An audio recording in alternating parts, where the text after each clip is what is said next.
Hello, welcome to a new mini blog. আজকে Saturday আর আজকে আমাদের দুজনের অফ ডে। তো আজকে আমরা ডিসাইড করলাম যে আজকে বাইরে কোথাও থেকে একটু ঘুরে আসব। আর ওয়েদারটা ছিল ভীষণ সুন্দর, তাই গাড়ির বদলে আমরা বাইক নিয়েই বেরোলাম।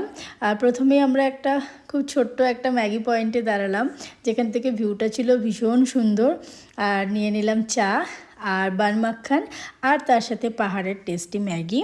তো খাওয়া দাওয়া শেষ করে আমরা ভাবলাম যে অনেক দিন আমরা নৈনিতাল ঘুরতে যাইনি, তো আজকে ওয়েদারটাও ভালো আছে, চলো নৈনিতাল থেকে ঘুরে আসি। কারণ এই সময় নৈনিতালের মেঘটা দেখতে ভীষণ ভালো লাগে। আর আমরা নিয়ে নিলাম বোট রাইডিং। নৈনিতালের তো আসল আকর্ষণ এটাই, তাই না? সব থেকে ইন্টারেস্টিং ব্যাপার হচ্ছে এটা একটু অফ সিজনে বলা চলে পাহাড়ে, তো লেস ক্রাউডেড ছিল, যে কারণে আমাদের এনজয় করতে বেশ ভালো লাগছিল। তারপরে আমরা মল রোডটায় ঘোরাঘুরি করলাম। সাধারণত নৈনিতালে বোট রাইডিং যখনই আমি করেছি আমাদেরকে ওয়েটিংয়ে থাকতে হতো, আজকে যাওয়ার সাথে সাথেই পেয়ে গেছি। তারপরে এলাম এই হ্যান্ডমেড সেন্টেড ক্যান্ডেলের দোকানে। তো এর কাছে বিভিন্ন ধরনের এসেন্সিয়াল অয়েল, বিভিন্ন টাইপের ক্যান্ডেল পাওয়া যায়, আমিও 2-4টে নিলাম। তারপরে দুপুর গড়িয়ে আসছে আর আমাদেরও পেয়েছে ভীষণ খিদে।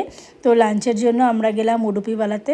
দুজনেই ঠিক করলাম যে দুপুরে একটা থালি নেব, আর সাউথ ইন্ডিয়ান থালি হলে তো আর কোনো কথাই হয় না, কারণ আমরা দুজনেই সাউথ ইন্ডিয়ান খাবার ভীষণ পছন্দ করি। আর তার সাথে ওই 1 গ্লাস করে ছাঁচ নিলাম, যেটা এই গরমে ডাইজেস্ট করতেও হেল্প করবে আর শরীরটাকে ঠান্ডাও করবে। তো এইভাবে খাওয়া দাওয়া দুপুরে শেষ হলো। তারপরে চলে এলাম বাড়ি। আর এটাই ছিল আমাদের আজকের স্যাটারডে। আর এই টুকটাক ফ্রিজ ম্যাগনেট, তার সাথে সেন্টেড ক্যান্ডেল, এগুলোই কেনাকাটা হয়েছিল। চলো আজকের ব্লগটা এই অবধি, দেখা হবে নতুন একটা ব্লগ নিয়ে খুব তাড়াতাড়ি।